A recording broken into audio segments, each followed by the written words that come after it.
mujeres 36%. Bueno, ahora en los bancos de sangre ya se está en un buen grupo de bancos, se utiliza más la hemoglobina que el hematocrito, ¿no? Aunque la tecnología requiere pues un equipamiento, en cambio el hematocrito es solamente el tubo en capilar y se coloca en una centrífuga, ¿no? Entonces es mucho más fácil incluso cuando se van a hacer campañas de donación voluntaria. Pero en fin, la hemoglobina es la que nos da el valor más exacto de cómo se encuentra en el organismo, sobre todo la masa globular. En las gestantes, porque el volumen plasmático se incrementa, principalmente por el fibrinógeno, factores de coagulación, etcétera, disminuye un punto. Por eso es que las gestantes, el valor de hemoglobina es de 11 gramos por decilitro. Y recién trataré a las mujeres embarazadas cuando el rango es menor de 11. En la altura, como ustedes saben, por la hipoxia, por cada 1000 metros que uno va subiendo, se eleva entre 0.5 a 1 gramo por decilitro la hemoglobina.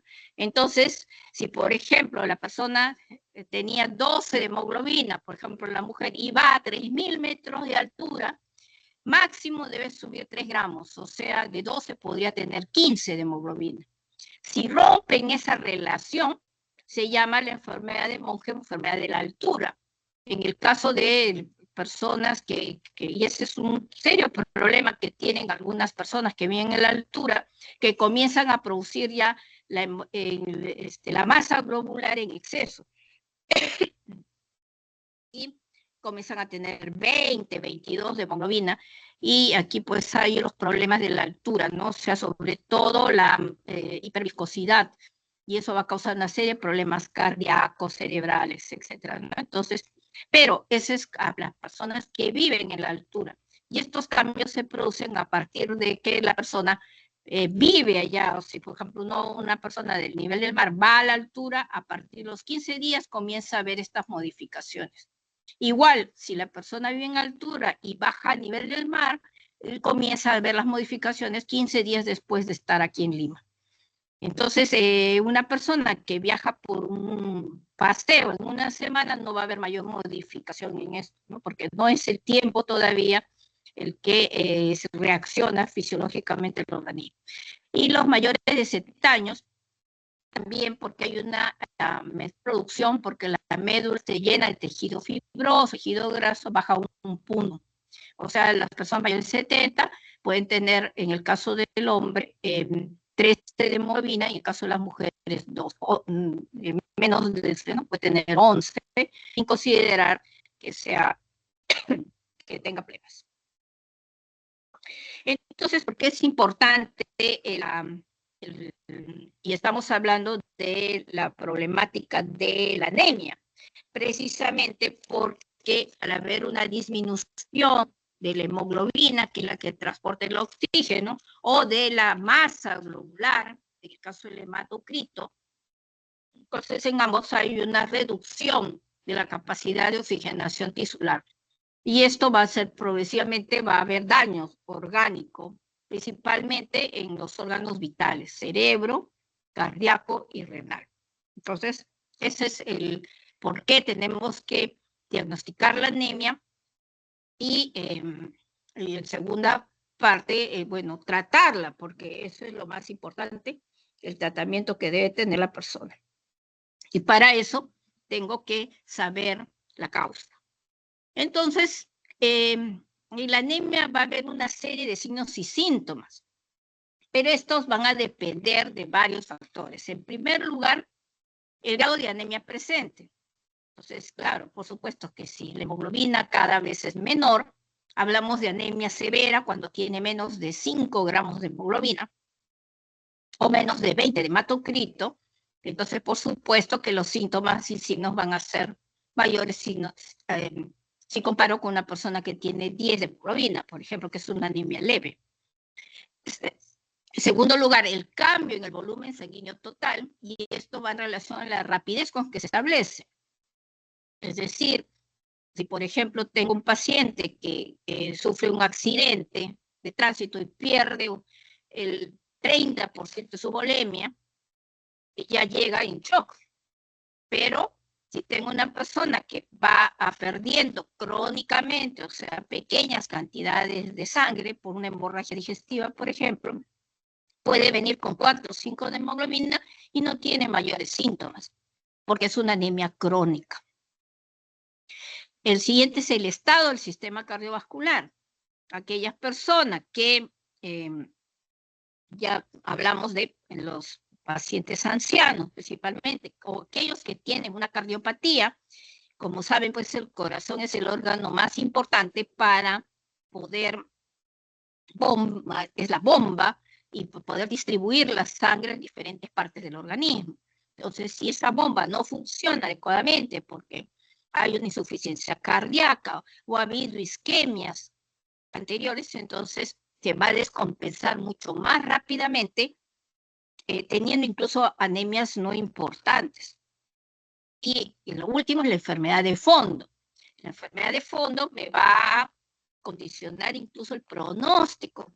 Si tengo una anemia ferropénica, en el caso de una mujer que menstrua, no está, es un cuadro benigno, diríamos, pero si tengo una anemia ferropénica porque el paciente tiene cáncer gástrico, entonces ambos son ferropénicos, pero una será benigna que fácilmente se mejorará con el tratamiento y el otro, en cambio, en la enfermedad de fondo, empeora el pronóstico. Entonces, eso también tenemos que valorar.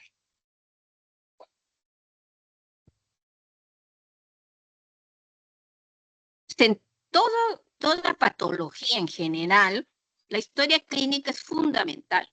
Por más tecnología que nosotros tengamos, que ahora tenemos más acceso a las pruebas de laboratorio, a las pruebas de ayuda de imágenes, la historia clínica es fundamental. Y eso adolecemos mucho. Cada vez no le prestamos importancia, y aquí es la llamada de atención a ustedes que van a ser pronto de repente ya internado, incluso en su práctica diaria, ahora que están entrando ya en la parte clínica, de que tienen que hacer una buena historia clínica. Porque la historia me va a ayudar en la forma clínica en presumir el diagnóstico y de ahí haré las pruebas de laboratorio correspondientes. Entonces, en relación a anemia, ¿qué es lo que tengo que hacer en mi historia clínica? Preguntar al paciente. En primer lugar, ¿desde cuándo tiene la anemia? Para poder saber si de repente la patología ya viene desde años tempranos de la persona. Si al año, a los 2 años, tiene anemia y tiene antecedente familiar, entonces yo tengo que abocarme a buscar enfermedades de tipo hereditaria. Por ejemplo, las talasemias, los trastornos de hemoglobina, que son las hemoglobinopatías, o si es a cualquier edad, déficit de la carencia, lo que vamos a ver hoy, déficit de B12, de ácido fólico, de hierro. Segundo, ¿cómo se hizo el diagnóstico de la anemia? Por una prueba de laboratorio, si se hizo un control a la persona, y lamentablemente en nuestro país no nos hemos acostumbrado a hacernos un chequeo anual, por lo menos, del organismo, como lo hacen en otros países. Entonces es más fácil poder detectar si en la prueba de laboratorio encontramos anemia. Eso significa que la anemia es crónica o que la anemia también no es leve, moderada, no hay mayor síntoma. Pero si se presentan síntomas, como vamos a ver, ya me está indicando severidad y cronicidad también de la enfermedad. Entonces, si la persona por alguna molestia acude al hospital o al centro de salud para hacerse una prueba, significa que yo ya voy a encontrar una anemia por lo menos moderada. Otro aspecto importante son los factores ambientales. Primero, las dietas vegetarianas, los que son veganos puros, ¿no? Hay algunos, estos veganos no consumen absolutamente nada de alimentos de tipo animal. Entonces, en los alimentos animales, principalmente las carnes rojas, es donde se encuentra la mayor cantidad de hierro. Igual en el hígado, por ejemplo, encontramos grandes cantidades de vitamina B12. Entonces, las dietas vegetarianas, por supuesto que los vegetales tienen otros nutrientes, pero no hay nada de hierro. El hierro que se encuentra en los alimentos vegetales son hierros que insolubles, tipo tanatos, los fitatos, esos son hierros que no se absorben en el organismo. Entonces tiene que haber una absorción del hierro animal. Y aquel que es vegano va a tener que adicionar tratamientos con hierro. La ingesta de alcohol, aquellos pacientes cirróticos o aquellos con alcohólicos crónicos.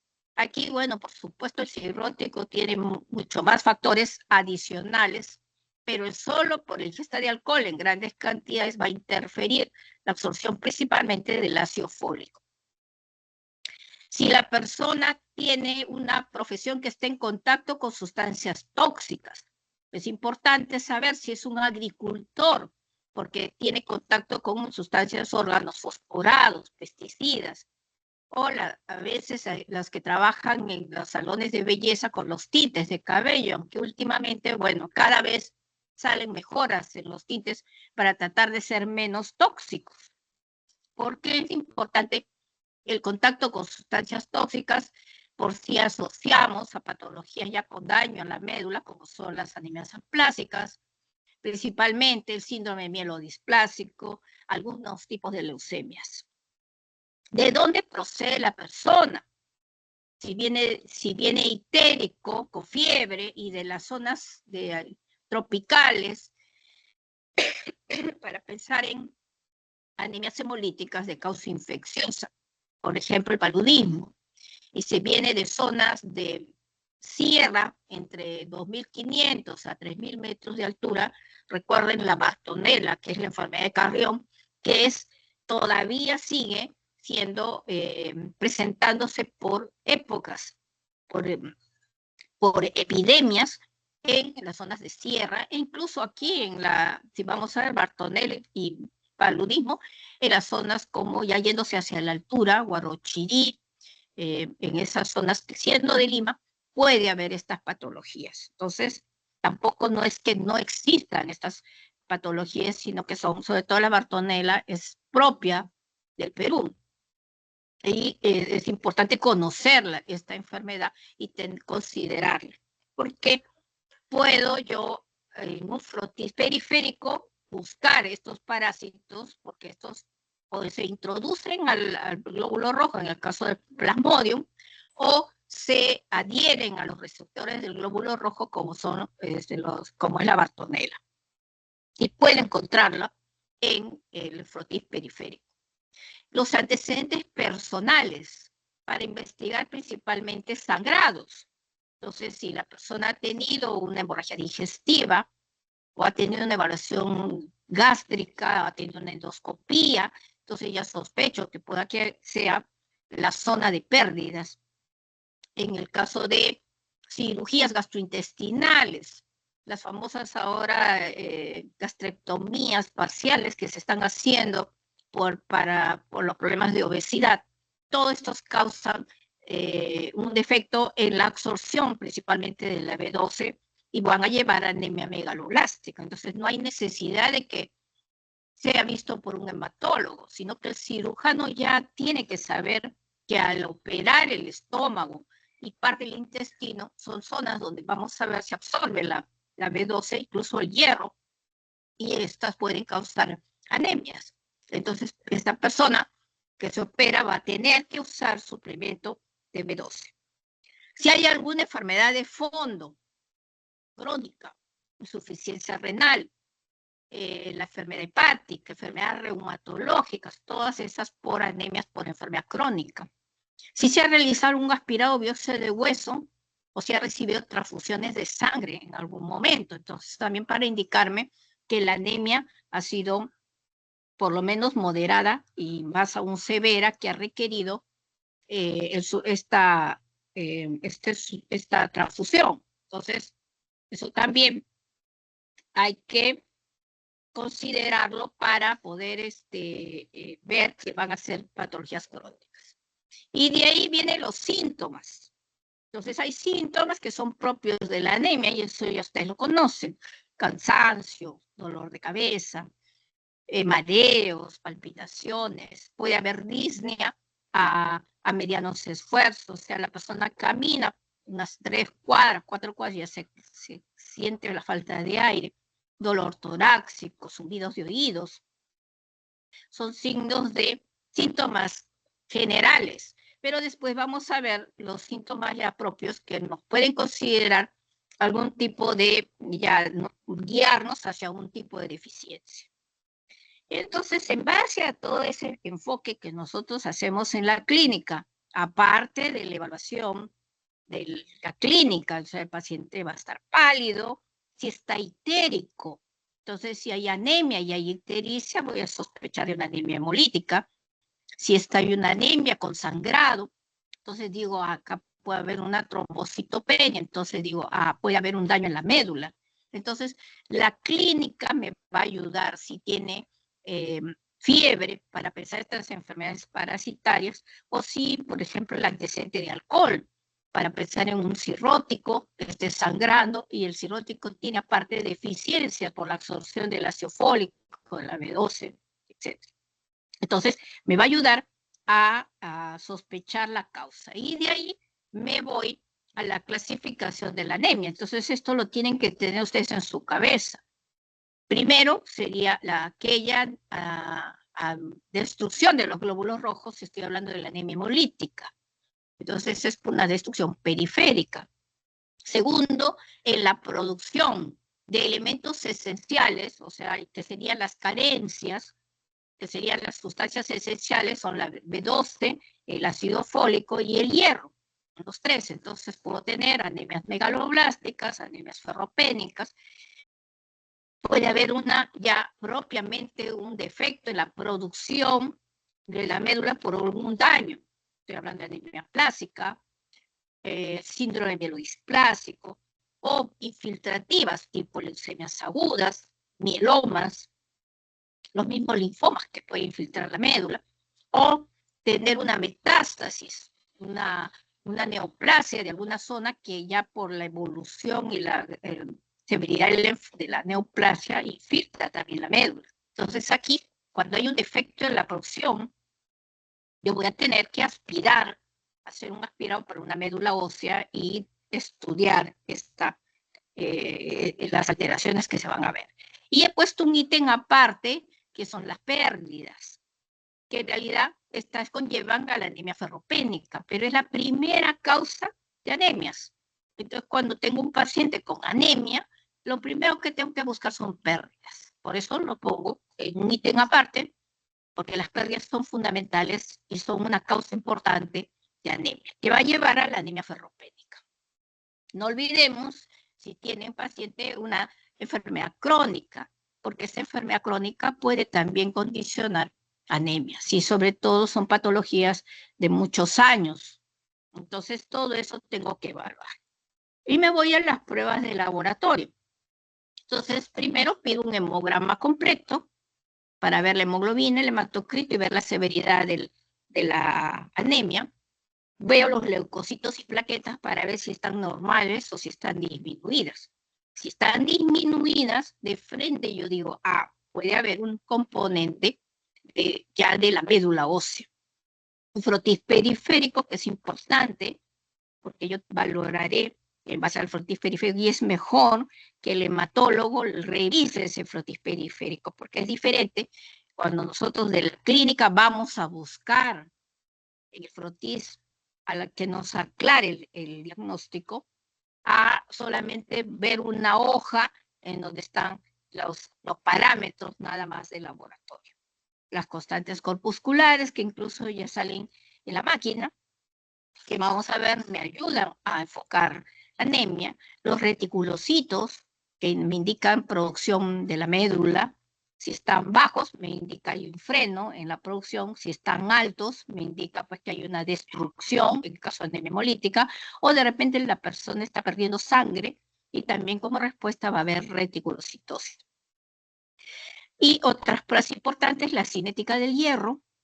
Vamos a hablar sobre que la anemia ferropénica es la primera causa de anemias, y Sí podemos la aptoglobina, que me indica, sobre todo está disminuida en el caso de las anemias hemolíticas. Entonces, en las constantes corpusculares, que ustedes lo van a ver en el frotis periférico, en el frotis también podemos encontrar la macrocitosis o la microcitosis, y también en el hemograma, cuando sale de la máquina y automáticamente me está sacando los volúmenes. La macrocitosis me indica que el glóbulo rojo es grande, y si me voy al volumen corpuscular medio, va a ser más de 100 femtolitros. Entonces, ¿qué me dice la macrocitosis? Lo ideal sería aspirar al paciente, porque voy a ver si hay una detención en la maduración. La anemia megaloblástica es la principal causa de macrocitosis. Tendríamos que evaluar ya el dosaje de B12 y de ácido fólico, porque son las causas que conllevan anemia megaloblástica.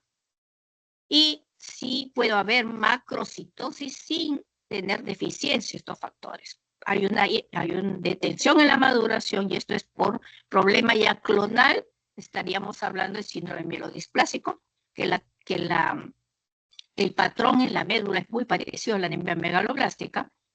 Las endocrinopatías, tipo hipotiroidismo, los hepatópatas también pueden tener este componente macrocítico por el mismo proceso de la toxicidad por el alcohol.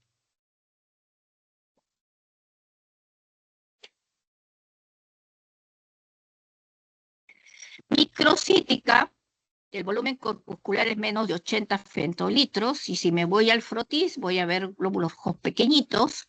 ¿Qué hago? Lo primero, estudio la ferritina. Como vamos a ver en la anemia ferropénica a continuación, la ferritina es el depósito de hierro. Si está disminuida, de frente digo, es una anemia ferropénica.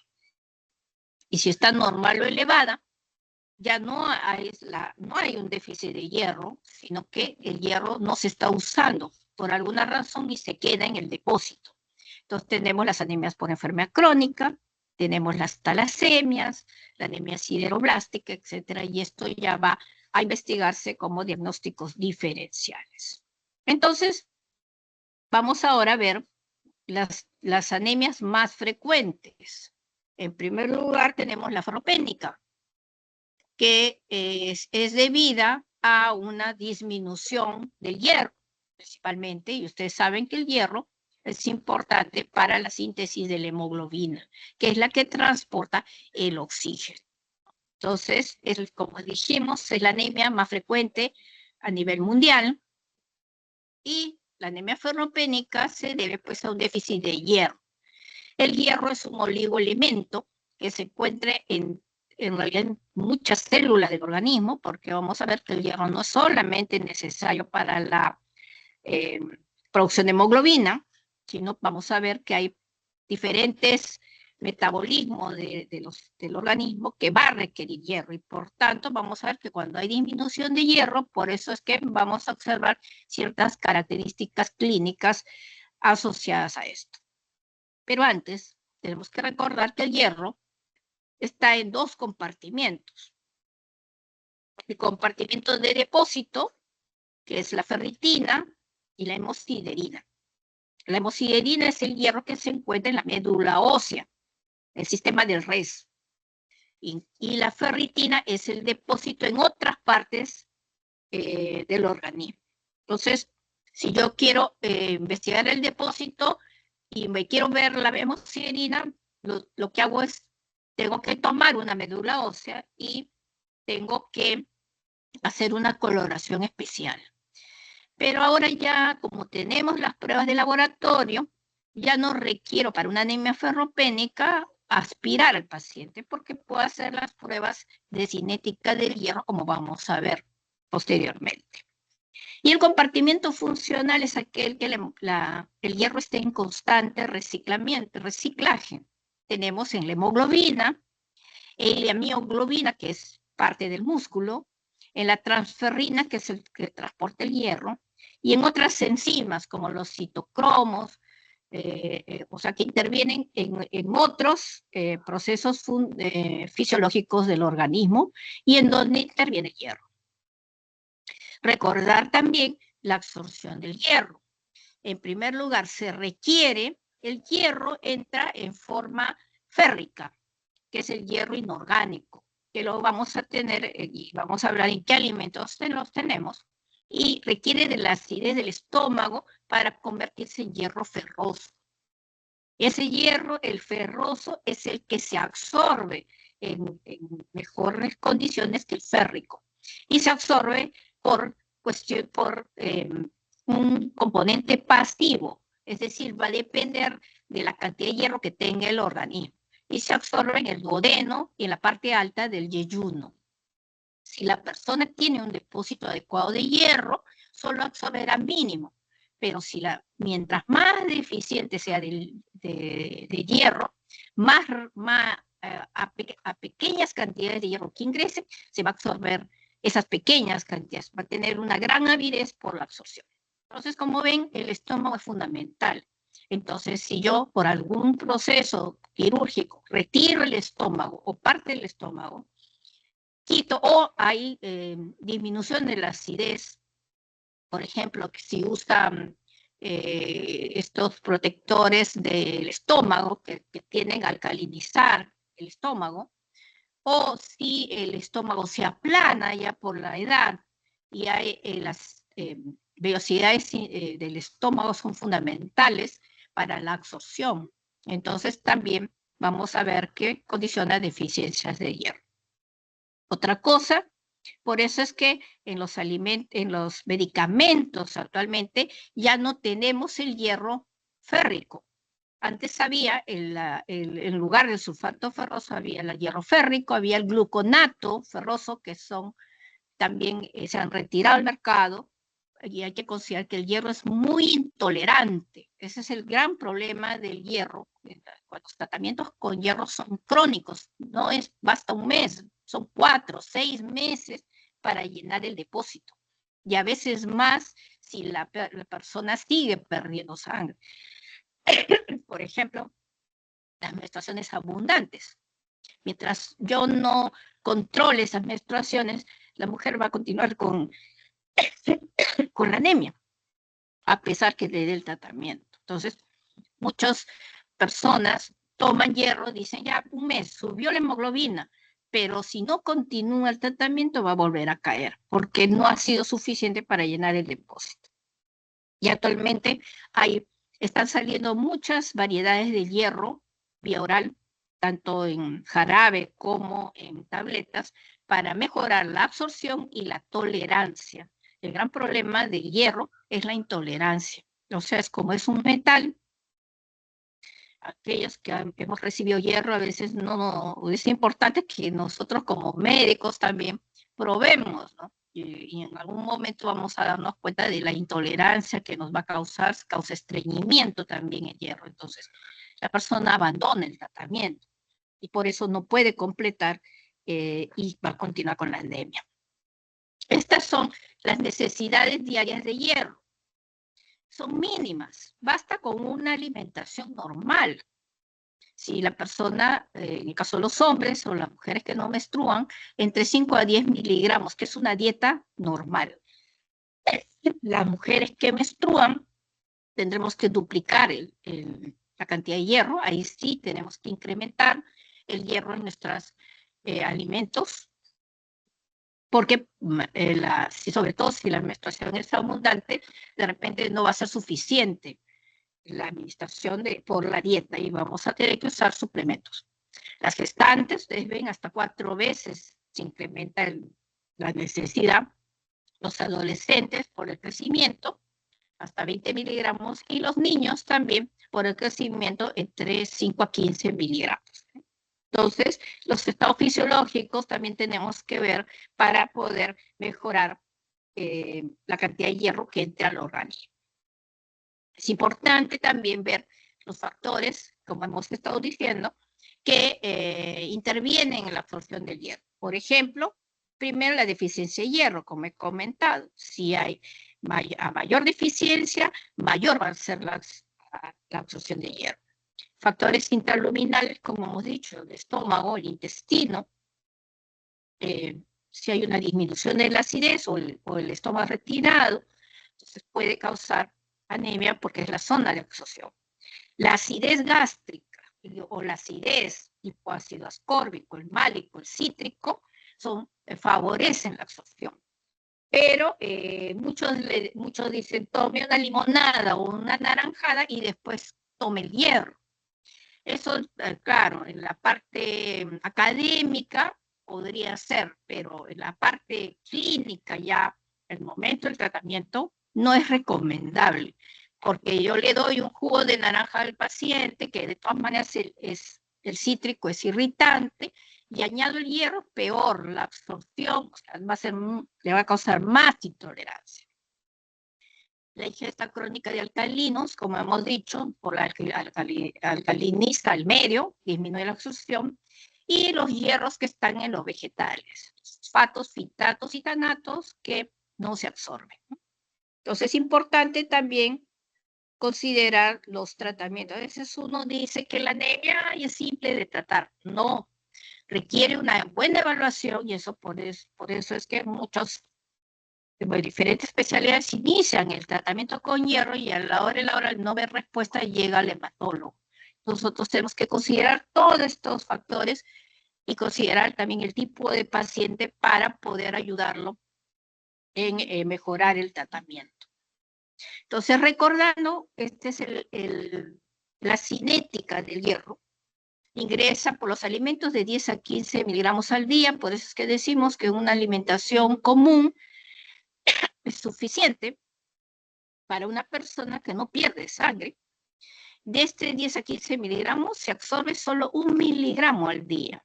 Y ese miligramo también se pierde por diferentes factores, por ejemplo, la descamación del intestino, los cambios que hay en la piel, en el pelo, o sea, todo lo que son cutáneos se requiere, las uñas, todo se requiere se requiere el hierro.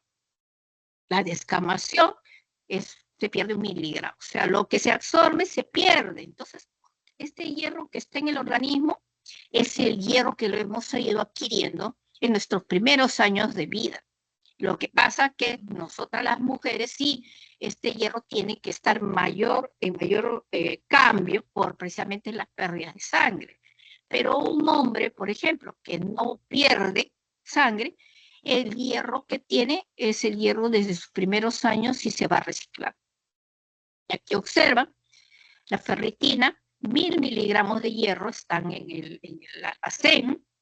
En los glóbulos rojos es donde se encuentra la mayor cantidad de hierro, 2500 miligramos, y se va reciclando 20 miligramos de los glóbulos rojos al almacén y así sucesivamente, y 5 miligramos van a ir a la transferrina, que es la que transporta el hierro a los tejidos o a los glóbulos rojos o al almacén. Entonces, ¿cuáles son las causas de hierro, de deficiencia de hierro? Tenemos la ingesta insuficiente, la mala alimentación, en el caso de los veganos, el alcoholismo crónico y la reducción de consumo de proteínas animales y ácido ascórbico, por ejemplo, en una desnutrición severa. Nosotros decimos, bueno, por supuesto que en nuestro país hay extrema pobreza, pero no llegamos al extremo de que haya una desnutrición tan severa que ocasione que esta sea la única causa de la deficiencia de hierro o de los otros nutrientes. No estamos como en otros lugares, por ejemplo, en el África, donde ustedes encuentran pues marasmo, los niños desnutridos totalmente. Entonces ahí sí hay un gran déficit de no solamente de hierro, sino de otros componentes. Entonces, la ingesta insuficiente, el aumento en la demanda y las pérdidas son las principales causas de anemia en nuestro país. Ya dije, las pérdidas sanguíneas que hay que investigar y el aumento en la demanda, por ejemplo, en las gestantes, en las mujeres que menstruan, en los niños y adolescentes porque están en desarrollo, en aquellos que donan sangre constantemente, por ejemplo, los vendedores de sangre. También, por eso es que la hemoglobina actualmente es el mejor indicador más que el hematocrito, porque un vendedor de sangre, como constantemente está donando, eso estimula la producción de la masa eritrocitaria. Y el hematocrito no le va a reflejar, no nos refleja la condición de cómo se encuentra esa sangre que al final dona. En cambio, la hemoglobina, el poliglobúlico o aquel que dona constantemente, porque es un vendedor, va a estar disminuida su hemoglobina a pesar que el hematocrito esté alto. Los sangrados, como ya comentamos, pacientes con diálisis porque pierden a través de los filtros, y el puerperio también. Y en los cuadros de las absorciones insuficientes, tipo síndrome de mala absorción, por ejemplo, una colitis ulcerativa, una diarrea crónica, al final va a llevar no solo a la deficiencia de hierro, sino también de ácido fólico. Y la interferencia con algunos fármacos, principalmente antibióticos. Y las manifestaciones clínicas, aparte de los síntomas de la anemia, estos son característicos y ustedes lo van a poder examinar al paciente. Primero, la queilosis o las famosas boqueras en la comisura labial. Ustedes van a ver algunas mujeres que tienen unas lesiones en esa zona, como unas escoriaciones, la famosa queilosis. La glositis, que son lenguas depapiladas, grandes, rojas. La coiloniquia o platoniquia, o sea, son primero uñas frágiles, uñas que se tienden a aplanar y comienzan a tener surcos. Y el famoso síndrome de Plummer-Vinson o de Peterson-Kelly, que van a condicionar la disfagia, que es una característica típica, sobre todo en las mujeres con anemia ferropénica severas, y que a veces condiciona que vayan al gastroenterólogo, y el gastroenterólogo le hace la endoscopia y encuentra esas pseudomembranas en el esófago, y la manda y dice, no, esto es anemia ferropénica, y eso es porque hay una repitelización anómala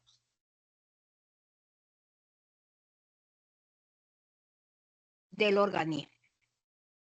Las pruebas de laboratorio, ya hablamos de la hemoglobina hematocrito, el frotis periférico, vamos a encontrar en hipocromía y microcitosis, los reticulocitos podrían estar normales, pueden estar aumentados cuando el paciente tiene una pérdida de sangre aguda, plaquetas normales o pueden estar elevadas también como respuesta de la médula si es que hay pérdidas de sangre, y los leucocitos van a estar normales. En una anemia ferropénica solo encuentro anemia, porque el hierro interviene principalmente en los glóbulos rojos.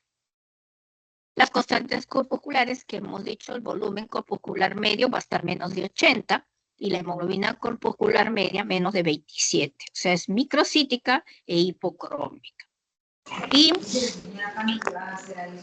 hemos hablado de la cinética del hierro. Entonces tendremos la ferritina, que es un factor importante para que me indique el depósito. Según la Organización Mundial de la Salud, para anemia ferropénica tengo que considerar que la ferritina debe estar menos de 30 microgramos por litro para poder indicar déficit de hierro.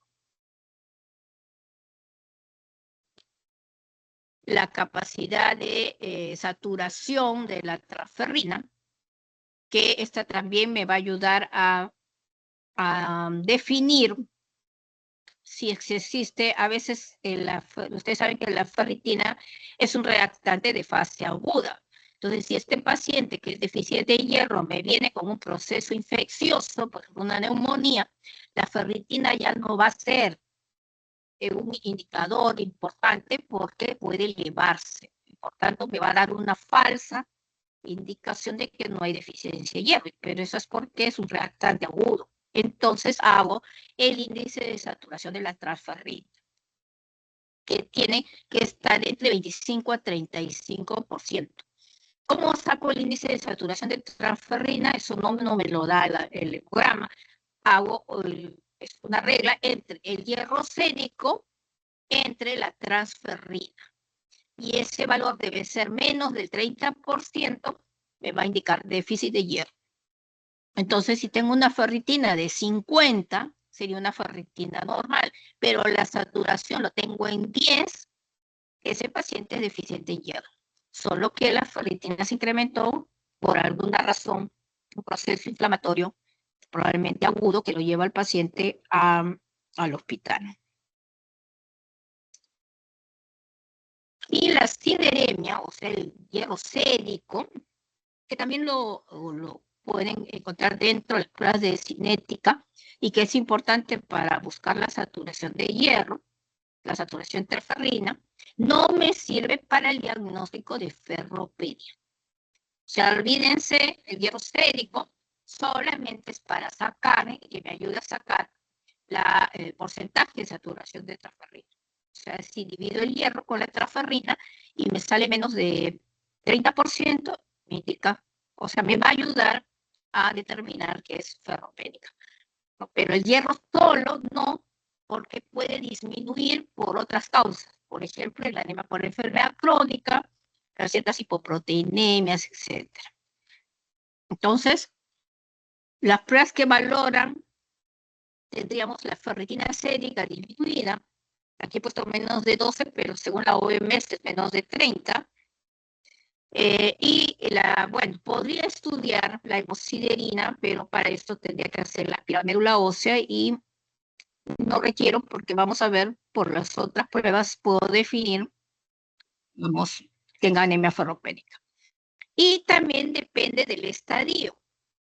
En el estadio 1 hay una depresión del hierro en la médula, o sea, en el depósito, pero mantiene a nivel periférico los valores normales. Es decir, si yo hago el hemograma, de repente no voy a encontrar anemia y el frotiperiférico de sangre es normal, pero le hago la ferritina por alguna razón y la encuentro disminuida. Es la primera fase. Y cuando está en primera fase, si la ferritina es disminuida, tiene el paciente que comenzar a recibir hierro, a pesar que no haya anemia todavía, que se llama ferropenia sin anemia. Y aquí puede haber síntomas. Y esto sí se ha descrito muchísimo ya en la literatura de personas, probablemente incluso nosotros lo hemos visto en la clínica, pues principalmente mujeres que tienen su hemograma normal, pero describen cansancio, tienen sueño en la mañana, en las tardes, ya quieren llegar a su casa para dormir, tienen toda inapetencia, malestar y todo. Y es importante valorar la ferritina. ¿Y por qué? Porque estamos viendo que el hierro interviene en otros componentes importantes del metabolismo. Entonces, incluso en la regeneración del sistema nervioso. Entonces, este es el primer estadio. Si no le doy hierro, comienza ya a haber una disminución de la hemoglobina. Entonces, la ferritina está disminuida, el hierro sérico puede estar disminuido y la saturación de transferrina también. Este es el porcentaje del índice de saturación de transferrina menos de 30 y la capacidad de captación de la transferrina, que ese es otro indicador, va a estar elevado. Es decir, la transferrina tiene, como está, es la proteína que transporta el hierro, al no tener hierro tiene una gran avidez por conseguir el hierro a nivel periférico. Y en la médula ósea vamos a encontrar, si es que hago el aspirado, y como vamos a ver en algunos slides, vamos a encontrarlo disminuido. Y el estadio 3 es aquel ya pues que tenemos todo el hemograma alterado, la ferritina o la cinética totalmente alterada, disminuida la ferritina, y con los síntomas característicos.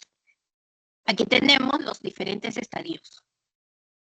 Tenemos el normal, la depresión de hierro, que sería la ferritina, menos de 20 o menos de 30, como está considerando la Organización Mundial de la Salud. Vamos a ver en la deficiencia de hierro sin anemia y la anemia ferropénica, que ya es la última fase. Vemos acá el hierro sérico, la capacidad de captación de la transferrina y la saturación de la transferrina, que estamos hablando de la cinética de hierro. Tenemos que también valorar bien el diagnóstico diferencial. Entonces, ¿qué patologías me van a semejar una anemia ferropénica? Tenemos la anemia por enfermedad crónica, la anemia sideroblástica, que es una mielodisplasia, y el rasgo talasémico. Y esto es importante, podemos tener niños, estoy hablando de hombres y mujeres, que tienen anemias crónicas, que reciben cantidad de hierro del pediatra y no mejoran. Le hago el estudio de la cinética de hierro y observo que no hay deficiencia de hierro. Entonces voy a hacer una electroforesis de hemoglobina para buscar la hemoglobina A sub 2. Y de repente estamos frente a una talasemia menor. Entonces tengo que valorar a aquellos pacientes que en un mes no sube la hemoglobina, a pesar de un buen tratamiento con hierro, tengo que reevaluar el caso. Y si está viendo otro especialista, que vaya transferido a que lo vea un hematólogo. Aquí vemos, esta es la médula ósea, vemos el tejido graso, estas redondelitas blancas, y es una adquisición con cianuro de potasio, es decir, aún extendido en la médula ósea, unas voy a teñirlo para buscar ver las células, y esta es una adquisición de cianuro de potasio. El ferrocianuro oxida el hierro que se encuentra en la médula y lo convierte, o sea, en un color verde. Ustedes ven aquí, chiquitito, un color verde, pero comparen, este es en mayor aumento, ven aquí el hierro almacenado, gran, o sea, bien verde. O sea, este es un depósito adecuado, y este, por ejemplo, es una médula también, a diferencia de esta primera, donde hay poquita cantidad de hierro. Aquí ven este, en cambio, que tiene gran cantidad de hierro. Entonces, la hemosiderina es el cambio de color que lo vamos a ver en la médula, y se describe, o sea, cualitativo, por cruces. Y eso va a depender de la experiencia del hematólogo, a ir viendo si, en este caso, por ejemplo, este pequeño, este primero, como hay una pequeña coloración, yo diría que es una cruz. Pero me voy a esta, tiene gran cantidad de hierro en todo lo para 3 es normal, y para mí estaría 4 cruces. Quiere decir que hay un incremento en el depósito de hierro porque no se toca. Y el tratamiento, en primer lugar, en toda anemia tengo que identificar la causa y corregirla. Evitar las transfusiones de sangre si son anemias crónicas. Las anemias agudas, sí, por la clínica del paciente, que puede estar entrando en hipoxia, con hipovolemia, podría recibir transfusiones, pero en el caso de anemias crónicas es preferible identificar la causa y corregirla. E iniciar el tratamiento con hierro. También hay que darle indicaciones al paciente sobre la dieta, que debe ser rica en hierro, y que debe ser predominantemente los alimentos animales y las carnes de preferencia rojas. Y las carnes blancas, como el pollo, el pescado, no tienen buena calidad de hierro. Se ve más en las carnes rojas, la carne de res, la carne de cordero, el cuy, alimentos que sean propiamente también de la zona y que la persona pueda consumir con frecuencia. Y me voy al tratamiento con hierro, el tratamiento ya oral. O sea, acá tendré que valorar la elección de qué hierro, si le voy a dar vía oral en tabletas, en jarabes, si son niños, en gotas, si son bebitos, o si voy a usar el hierro ya endovenoso. El tratamiento con hierro oral es de elección. Empiezo siempre por la vía oral, porque es la más sencilla. Debe haber para tratamiento una dosis de hierro elemental de 3 a 5 miligramos por kilo por día, de 2 a 3 tomas. Este dosis de 3 a 5 miligramos equivaldría a una tableta de hierro. Podría ser el sulfato ferroso, aunque ya estamos dejando de dar el sulfato ferroso porque estamos teniendo ya hierros que son de mejor absorción y que pueden causar menos intolerancia. Sulfato ferroso, ¿sabe? Generalmente recomienda el darle en estómago vacío por la acidez, pero con el serio problema de que puede causar intolerancia. Y nosotros estamos usando muchísimo la vía oral el hierro polimaltosado, que no Doctora, requiere la... Sí, se le escucha entrecortado. No se, no, no se me entiende muy bien. ahorita o desde un inicio. No, ahorita. Ah, Se ya, escucha entrecortado. ya, ahorita, ¿me escuchan? Sí se le escucha, pero entrecortado, doctora. Es que es el internet, estoy en la app. Ahora, ¿me están escuchando o no? ¿Sigue Sí, recortado? sí, sí, entrecortado, sí, doctora.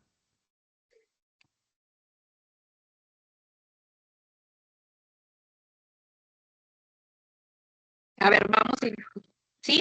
Y ahora, bueno, Ahora sigo. sí, ahora sí, doctora. Ya estoy he cambiado de posición. Entonces, el hierro polimaltosado es el que actualmente estamos usando y debemos darle de 4 a 6 meses, que es el tiempo que ya hemos dicho que llenar los depósitos. Y el hierro polimaltosado no requiere el ayuno, o sea, no requiere que esté, es independiente de la alimentación. En cambio, el sulfato ferroso a veces se puede inactivar por los alimentos que se consumen. Por eso es que se determina o se prefiere con estómago vacío. El hierro polimaltosado no requiere esto. Y si es que la anemia es severa, la ferritina está muy baja, por ejemplo, menos de 10, a veces si la vía oral no es suficiente y pasamos a la vía parenteral. Entonces, la vía parenteral se utiliza cuando hay una intolerancia al hierro oral, cuando hay contraindicación de la vía oral, por ejemplo, el paciente está saliendo de una úlcera gástrica aguda que ha sangrado, el hierro es irritante, o una colitis ulcerativa, que el hierro también puede activar la enfermedad, o la cantidad de hierro oral va a ser insuficiente y inadecuada, paso a la vía ya parenteral. ¿Qué hierros tenemos para la vía parenteral? Tenemos el hierro sacarato y la carboximaltosa, que últimamente la que ha entrado al mercado ya hace varios años, pero es mucho más caro. Entonces, en el Seguro Integral de Salud se usa más el hierro sacarato. El hierro sacarato es de buena tolerancia, solamente que hay que dar 3 veces por semana por aproximadamente entre 3 a 4 semanas.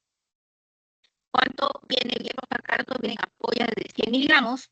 La dosis es de 200 miligramos y lo voy a diluir en 200 o 250 mililitros de cloruro de sodio y lo voy a infundir en 2 horas. El problema es el buen hierro.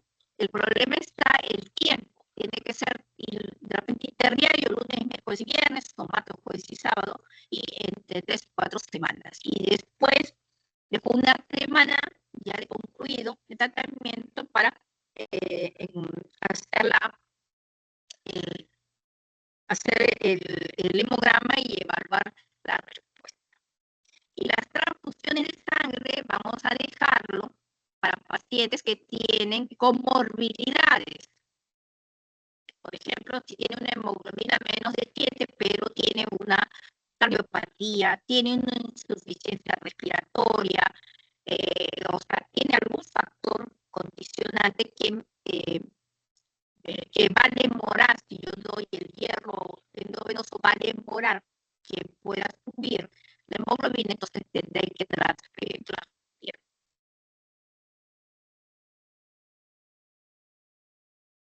El siguiente tipo de anemia carencial es la anemia megaloblástica, y aquí vamos a ver, en la anemia megaloblástica estamos hablando de la vitamina B12 y el ácido fólico. Entonces, ambos intervienen en como son factores, intervienen en la síntesis del ADN, los dos juntos. Entonces, El ADN es fundamental para la maduración celular. Eso es lo que vamos a ver. En la anemia megaloblástica vamos a ver una médula, si yo hago un aspirado, una médula hipercelular, pero que no ha madurado, o sea, son células grandes y se requiere de la maduración para que las células disminuyan de tamaño y puedan salir a la periferia. Si lo pasa a la médula, se están ahogando las células porque no hay los factores que van a ayudar a la maduración celular. Y a diferencia de la deficiencia de hierro, que solamente va a afectar los glóbulos rojos, en la deficiencia de B12 o de ácido fólico interviene en las 3 líneas celulares. O sea, puede haber anemia, puede haber leucopenia y baja de plaquetas. Es decir, podría haber pancitopenia. Entonces, cuando hay pancitopenia, la evaluación es diferente.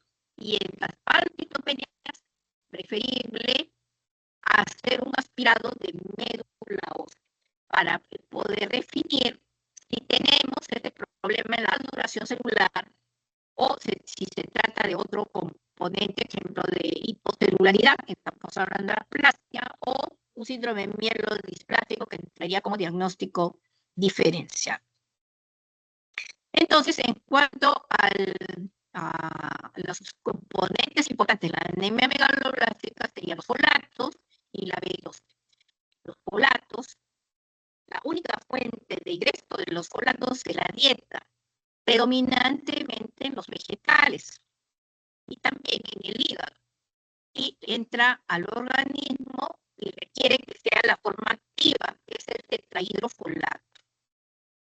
El requerimiento diario va a variar, y ustedes saben que en gestación y lactancia es donde hay que incrementar la dieta de folatos. Por eso es que actualmente hay pues medicamentos que toman juntos hierro y ácido fólico, y sobre todo se va a dar en las gestantes. 50 a 100 microgramos requiere normalmente una persona que es parte de una dieta común en las gestantes y lactantes y lactancia es de 300 a 500, que es la mayor dosis, pero una dieta normal está entre 2.000 a 4.000 microgramos de folato. Altísimo. Lo que pasa es que los folatos fácilmente se destruyen con el calor. Entonces, yo tengo unos vegetales, por ejemplo, lo ideal sería consumir los vegetales prácticamente crudos. Doctora, se lo Porque si escucho no son, entrecortado de nuevo. ahí es. El problema es el internet. Y ahora, Igual, doctora. es que pues, el internet está fallando. A ver, me voy a intentar ya, entonces. A ver, yo voy a terminar. Me estoy cambiando de posición, a ver. Sí, no, ya me falta una cosa. A ver, ahora, Eh, a ver, doctora, hable. ya, a ver. Ahora sí está mejor. Ya, ya que me estoy moviendo por todas partes acá. Bueno, pero ya voy a terminar ya. Ya, entonces, bueno, en relación a los folatos, ingresa en forma de poliglutamatos.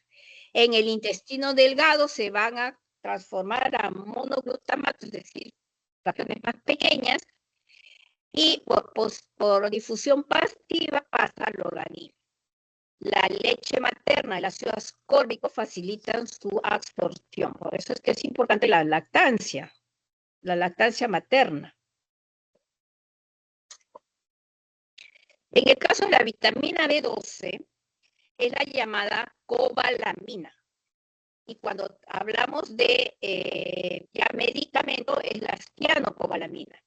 La necesidad diaria es de 2 a 5 microgramos.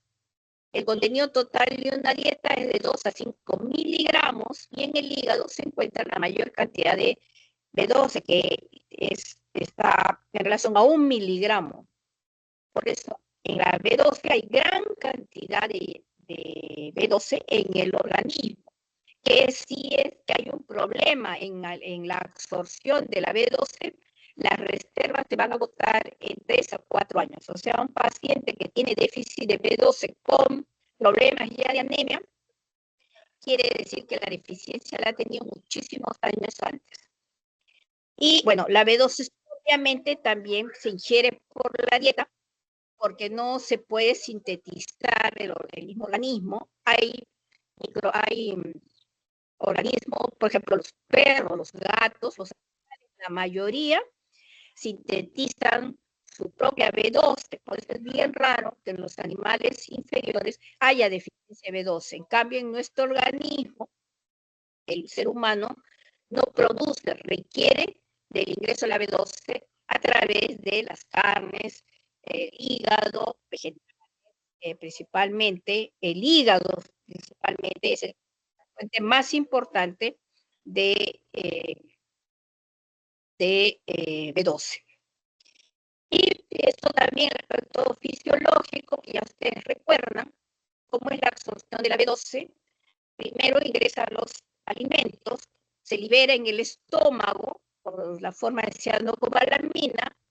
En el estómago se va a unir a la proteína R, que es producida por la mucosa gástrica y por la acidez, y así unida al duodeno, donde se libera de esta proteína rápida y a través de las proteínas pancreáticas se va a unir al factor intrínseco y unido al factor intrínseco se va a estar el hile, que ahí es donde se va a absorber. Entonces, cualquier problema en el estómago, en el intestino, va a causar una deficiencia de B12.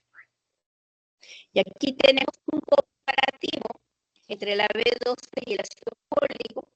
Ven ahí la dieta diaria normal, que es adecuada realmente para o sea, si una persona no tiene ningún problema, si tiene la dieta, las principales comidas en la B12 son los productos animales, en el ácido fólico son los vegetales, la levadura, el hígado. El periodo de cocción, la B12 no tiene poco efecto sobre esta vitamina, en cambio lo destruye el ácido fólico.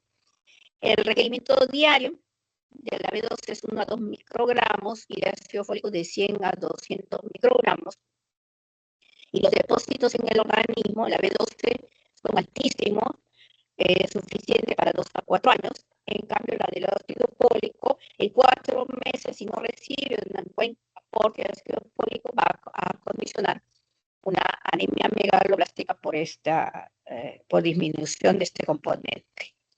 Vemos la absorción de la B12 es en el hilio a través del factor intrínseco y el ácido fólico es en el duodeno y ayuno. Se tiene que convertir a tetrahidrofolato y solo el 50-80% del contenido de la dieta se absorbe. El transporte en el plasma, ya también saben que la B12 está transcobalamina, y en cambio el ácido fólico está unido a la albúmina. Y la terapia en la B12 es la hidroxicobalamina y bueno, el ácido fólico que también viene en tabletas principalmente. Bueno, en la fisiopatología, entonces, ambos intervienen en la síntesis del ADN, por eso hay una detención en la maduración.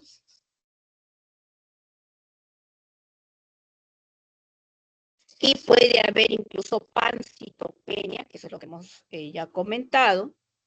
La etiología de la anemia, aquí tenemos para B12, la mala absorción principalmente, si hay una gastritis atrópica, si el estómago ha sido removido, como es el hilio, también es importante si ha habido alguna resección quirúrgica en esa zona. Después, en la de ácido fólico, una dieta inadecuada, el alcoholismo, la malnutrición, ciertos medicamentos también podían causar los trastornos. Y hay algunas enfermedades también de tipo ya hereditario que pueden condicionar también, sobre todo un déficit congénito de transcobalamina 2, que son rarísimas, pero que hay que considerar.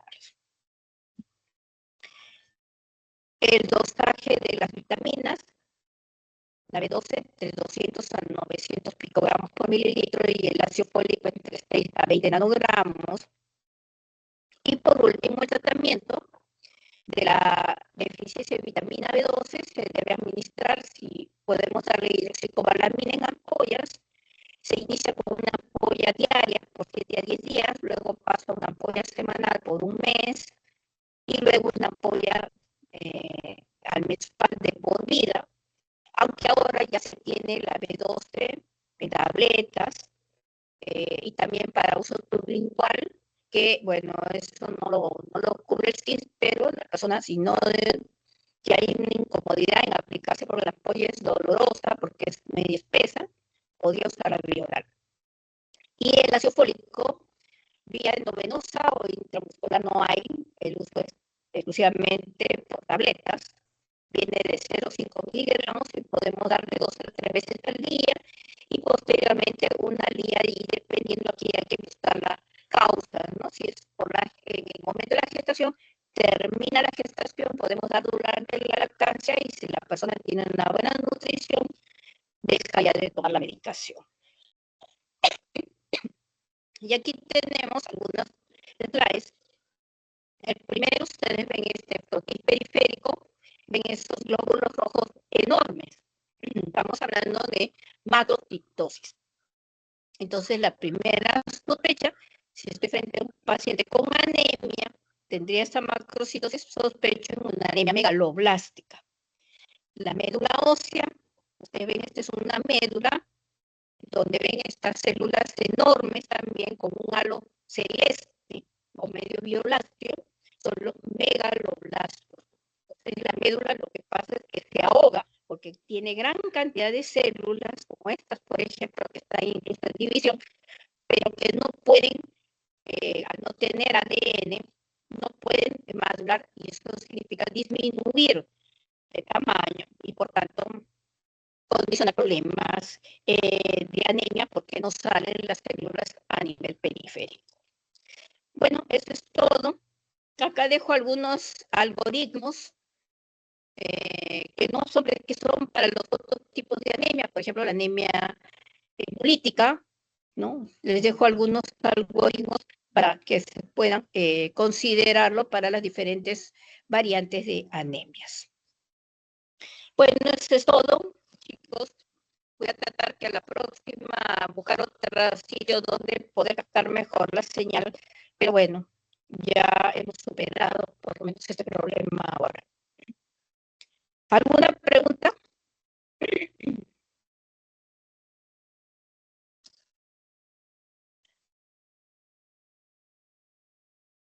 ¿Me escuchan? Sí se lo escucha, doctora. Al parecer no hay preguntas. Ya, ok, entonces nos vemos a la próxima. Bye. Gracias, doctora. Gracias, doctora.